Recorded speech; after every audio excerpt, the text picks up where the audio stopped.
Hey everybody, this is Duane Butler, and I'm senior pastor here at World Worship Church, and I want you to consider this. Consider this, everybody.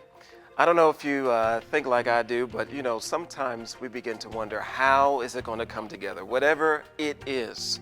We're going through a thing with God, or we're going through a thing in our life, and we just want to know how. If you got it, you can give me step 1, step 2, step 3, but sometimes God doesn't do that at all. You just have to walk with it by faith, right? That's the kind of life that we live. It's all by faith. But I want you to see something in Exodus chapter 4. I want you to see this situation that goes on with Moses. Moses, if you remember, he's at the burning bush. He is meeting God. God is revealing himself to him. He's telling him he's going to be the deliverer. And then we run into a little bit of a issue, a little bit of a problem. In Exodus chapter 4, in verse 10, here's what the Bible says. It says, "Then Moses said to the Lord, O my Lord, I am not eloquent, neither before nor since you have spoken to your servant, but I am slow of speech and slow of tongue." So the Lord said to him, "Who has made man's mouth, or who makes the mute, the deaf, the seeing, or the blind? Have not I, the Lord? Now therefore go, and I will be with your mouth, and teach you what you shall say." This, I think, is a very good moment between Moses and God that I think we should try to understand. But now, Moses offers excuses to God, but now my mouth doesn't work how I want it to work. He said he's slow of speech. Some people said that he stuttered, maybe that he had a lisp or whatever it was.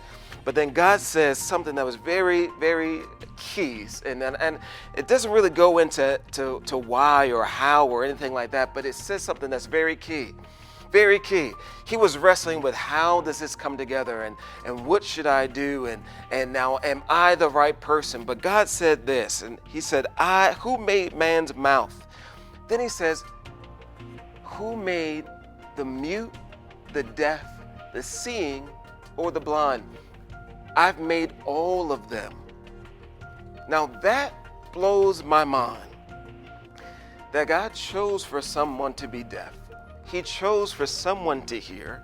He chose for someone to be blind. He did choose for someone to see. And that he's done it all, and it's all for his purpose. Now, if it's all for his purpose, then now we can't look. It's very hard to see what things are actually shortcomings. So then now what we got to do is we got to rest in whatever it is that God has done. However short, tall, I don't want to say all the different adjectives, but whatever it is, you are God's choice. You are God's choice. He is aware. He is aware of what we consider to be shortcomings. What may be a shortcoming for you is a part of God's glory. He's aware of what you know, what you don't know. You are God's choice. God was aware what was going on with Moses' mouth. So he said to him, I'm going to be with your mouth. He was aware of his speech, but God said, I'm going to be with your speech. I want you to think about this. You are God's choice. I want you to remember that, recite it to yourself. I want you to consider it, and we'll see you next time.